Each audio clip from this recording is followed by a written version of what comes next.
ప్రభుత్వం పోవడానికి మెయిన్ కారణం ఏంటిదంటే గత బీఆర్ఎస్ ప్రభుత్వం మీద మేము కొట్లాడింది దేనికోసం అంటే ఈ ఎగ్జామ్స్ అన్ని ఓవర్ ల్యాప్ అవుతున్నాయి, గ్రూప్ 2 ఎగ్జామ్ని పోస్ట్ పోన్ చేయాలని చెప్పేసి మేము గత బీఆర్ఎస్ ప్రభుత్వం మీద కొట్లాడితే అందరూ ఈవెన్ గ్రూప్ 1 పేపర్ లీక్ అయినప్పుడు కూడా ఏ నిరుద్యోగి రోడ్ల మీద ఎక్కినటువంటిప్పుడు మేము గ్రూప్ 2 అభ్యర్థులు మేము మా న్యాయమైన డిమాండ్ మా ఎగ్జామ్స్ అన్ని ఓవర్ ల్యాప్ అయినని చెప్పేసి మేము టీఎస్పీఎస్ని 2 సార్లు ముట్టడించి ఈ గ్రూప్ 2 ఆ టీఎస్పీఎస్సీ 2 సార్లు ముట్టడి కార్యక్రమమే అందరి నిరుద్యోగులు చైతన్యవంతం చేసింది. డిఎస్సి కావచ్చు, గురుకుల కావచ్చు, జేఎల్ కావచ్చు, అందరిలో చైతన్యం చేసి ఈ గ్రూప్ 2 అభ్యర్థులతో పాటు మిగతా ఆస్పిరెంట్ కూడా ఏకమయ్యి ఆ గత బీఆర్ఎస్ ప్రభుత్వాన్ని గద్దెదించి ఈ రోజు మేము కోరుకున్నటువంటి కాంగ్రెస్ ప్రభుత్వాన్ని తెచ్చుకున్నాము, ఇష్టపడి తెచ్చుకున్నాము. ఎందుకు తెచ్చుకున్నామంటే తీన్మార్ మల్లన్న కావచ్చు, ఈ రోజు ఎమ్మెల్సీ అయినటువంటి తీన్మార్ మల్లన్న కావచ్చు, ప్రభుత్వంలో ఉన్నట్టు ఈ రోజు ఉన్నటువంటి ముఖ్యమంత్రి రేవంత్ రెడ్డి గారు కావచ్చు, ఏమన్నారంటే మీకు ఉద్యోగాలు రావాలంటే ఆ బీఆర్ఎస్ లో ఉన్నటువంటి 4 ఉద్యోగాలని పీకండి మీరు, అప్పుడు మాత్రమే మీకు ఉద్యోగాలు వస్తాయి. మీరు అది చెయ్యాలంటే లైబ్రరీలు, స్టడీ హాల్లు, యూనివర్సిటీ లైబ్రరీలు, జిల్లా లైబ్రరీలు, గ్రంథాలయ లైబ్రరీ అన్ని లైబ్రరీలు చేసి ఊర్లలోకి వెళ్ళండి, ప్రచారం చేయండి, ఓటు వేయించండి, కాంగ్రెస్ పార్టీని అధికారంలో తీసుకురండి, మీకు ఉద్యోగాలు వస్తాయని చెప్పేస్తే మేము పుస్తకాలన్నీ పక్కకు పెట్టేసి ఎలక్షన్ వరకు డిసెంబర్ వరకు మేము ఈ ప్రభుత్వ ఏర్పాటులో మేము చాలా భాగస్వాములైనాము. రేవంత్ రెడ్డి ముఖ్యమంత్రి గారు కూడా ముఖ్యమంత్రి ప్రమాణ స్వీకారం చెప్పినప్పుడు ప్రతి వేదికల మీద నిరుద్యోగుల ఓటు బ్యాంకు తోటి ఈ రోజు కాంగ్రెస్ ప్రభుత్వం ఏర్పాటైంది. అలాంటిది మేమేమడుతున్నట్టు డిమాండ్ చేస్తలేమండి. ఎవరైనా మా నిరుద్యోగ మిత్రులు ఎవరైనా కానీ ఆవేశంతో బాధతో మాట్లాడి ఉండొచ్చు, కోపంలో మాట్లాడి ఉండొచ్చు, వాళ్ళందరి తరపున మేము క్షమాపణ వేరుకుంటా ఉన్నాము. ఎందుకంటే ఆవేదన ఉంటుంది, ఒక్కొక్కరు ఆలోచన ఒక్కొక్క విధంగా ఉండదు. వాళ్ళు ఎవరైనా మాట్లాడి ఉంటే ఆవేదనతో మాట్లాడి కడుపుతో మాట్లాడి దాన్ని మీరు ఎవరు కూడా వ్యక్తిగతంగా దృష్టిలో పెట్టుకొని మాలాంటి నిరుద్యోగ సీరియస్ ఆస్పిరెంట్కు అన్యాయం చేయకండి. ఈ ప్రభుత్వంలో ఉన్నటువంటి ప్రతి ఎమ్మెల్యేలకి ఇక్కడ చాలా మంది బస్సు యాత్ర చేస్తున్నాం. మేమండి కాలికి బలపం కట్టుకొని మా మిత్రులు బస్సు యాత్ర చేసిర్రు, మాకు తోచినట్టు వాళ్ళని కాలికి బలపం కట్టుకొని ప్రతి వాడ, ప్రతి ఇల్లు, ప్రతి ఒక్కొక్కళ్ళు 50 ఓట్లను 100 ఓట్లను ఇది చేసేసి మేము కాంగ్రెస్ ప్రభుత్వ ఏర్పాట్లు భాగస్వాములైనాము. అలాంటిది మాకెందుకు అన్యాయం చేస్తూ ఉన్నారు?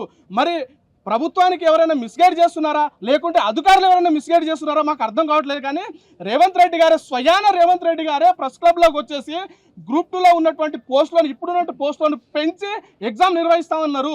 కానీ ఎందుకు గ్రూప్ 1లో అడగకుండా పెంచారు, డిఎస్సిలో పెంచారు, అన్నింటిలో పెంచారు. కానీ గ్రూప్ 2 అభ్యర్థులు ఏం తప్పు చేశారండి? ఏం పాపం చేశారండి? ఈ ప్రభుత్వ ఏర్పాట్లు భాగస్వాములు అయింది గ్రూప్ 2 అభ్యర్థులే కదా. మరి ఎందుకు గ్రూప్ 2 అభ్యర్థులకు అన్యాయం చేస్తూ ఉన్నారు? ఒక్కొక్కళ్ళకు పెళ్లిళ్ళు మీరు క్యాలెండర్ ఇయర్ అంటున్నారు, మేము క్యాలెండర్ ఇయర్ని తప్పు పడతలేము. కానీ ఇక్కడ ఉన్నటువంటి మేము 10 సంవత్సరాల నుంచి బీఆర్ఎస్ పాలనలో మేము చాలా అన్యాయమైనాము. ఇంకోటి ఏంటంటే వివిధ సంఘాలకు నేను ఇక్కడి నుంచి చెప్తా, రిక్వెస్ట్ అనుకోండి, మీరు ఏమనుకోండి, వివిధ సంఘాలకు, వివిధ పార్టీ నాయకులకు, వివిధ పార్టీ ఎమ్మెల్యేలకు, అయ్యా మీకు తెలిస్తే మాట్లాడండి డిబేట్లలో, తెలియకపోతే తెలుసుకొని మాట్లాడు. ఎందుకంటే మీ వల్ల 10 సంవత్సరాలు మా జీవితాలు రోడ్డున పడే సంకనాకినాయి. మీ వల్ల మాకు పెళ్ళిళ్ళు కాక, మా మిత్రులకు, మా అమ్మాయిలకు అబ్బాయిలకు పెళ్ళిళ్ళు కాక ఇట్లా మళ్ళీ ప్లకార్డులు పట్టుకొని రావాల్సిన పరిస్థితి. మీకు తెలిస్తే డిబేట్లలో మాట్లాడి, లేకుండా మీరు 10 సంవత్సరాలు రాజకీయం చేసి మా జీవితాన్ని సంకనాకిచ్చిర్రు. మళ్ళీ ఇప్పుడు కూడా మీరు రండి, ప్రతిపక్షం అన్న తర్వాత రావాలి, కానీ తెలుసుకొని మాట్లాడండి. మా డిమాండ్ ఏంటిది? ఇక్కడ నిరుద్యోగ అభ్యర్థులు అసలు డిమాండ్ ఏంటిది? ఇది ఆ డిమాండ్ చేసుకోకుండా క్యాలెండర్ ఎవడు అడిగిండే? ఆ క్యాలెండర్ ఎవరు నీకు?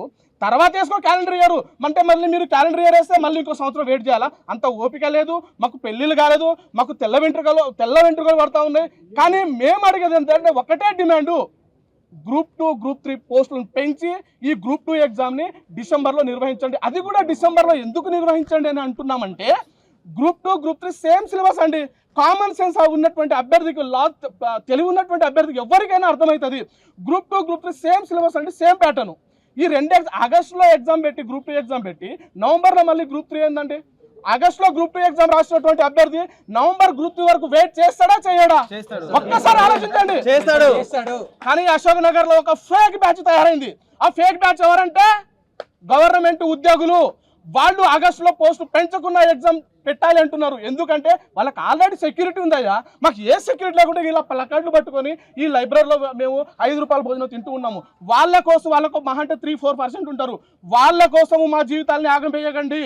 కానీ ఎందుకంటే మన న్యాయమైన డిమాండ్ ఇటు మేము ఇప్పటికీ మన మానవత దృక్పథంతో మా మీద ఆలోచించి మా గురించి ఆలోచించి మీతో పాటు మేము ఎలక్షన్లో తిరిగి ప్రచారం చేసి ఓట్లు వేసి ప్రభుత్వ ఏర్పాటు కారకులైనటువంటి వాళ్ళు మేము ఈ గ్రూప్ 2 గ్రూప్ 3 పోస్టులను పెంచి ఈ ఎగ్జామ్ని డిసెంబర్లో నిర్వహించాలి. అదేవిధంగా ఏంటంటే ఒక్కొక్కరికి పెళ్ళిళ్ళు కాలేదండి. వాస్తవంగా నేనే ఎగ్జాంపుల్, మా తమ్మునికి మొన్న ఏప్రిల్లో పెళ్ళయింది, వాడు ఎస్ఐ, వాడు ఎంగేజ్మెంట్ కూడా పోలేదండి నేను. ఎందుకంటే ఏ ముఖం చూపించుకోవాలి, ఇంటికి వెళ్ళి ఎక్కడ ఊళ్ళో చుట్టాలను అడిగినా ఏడికి అడిగినా కానీ అరే మీ తమ్మునికి ఉద్యోగం వచ్చింది నీకు ఎందుకు రాలేదంటే ఇగో ఈ గత ప్రభుత్వం చేసినటువంటి కారణాలు ఇగో ఇవి. అరే ఈ గత ప్రభుత్వం చేసినటువంటి కారణాలు ఇప్పటికైనా మీరు తెలుసుకోండి, ఆ నిజాన్ని తెలుసుకోండి. మీ పాలనలో మేము ఆగమైనాము, ఇప్పటికైనా నిజాలు తెలుసుకోండి. వచ్చేటప్పుడు కూడా మీరు మాట్లాడేటప్పుడు అరే నిరుద్యోగులు అన్యాయమైనారు, ఇప్పటికైనా అసలు విషయాన్ని ప్రతిపక్షాలు తీసుకెళ్ళండి. ఎందుకంటే గ్రూప్ 2 గ్రూప్ 3 పోస్టులను పెంచి ఎగ్జామ్ ని డిసెంబర్ లో నిర్వహించాలని చెప్పేసి తెలంగాణ రాష్ట్రంలో ఉన్నటువంటి 5.5 అభ్యర్థుల యొక్క డిమాండ్, దయచేసి మా డిమాండ్ నెరవేరుస్తారని చెప్పేసి ఈ వేదిక నుంచి మేము చేతులు జోడి వేడుకుంటా ఉన్నాము.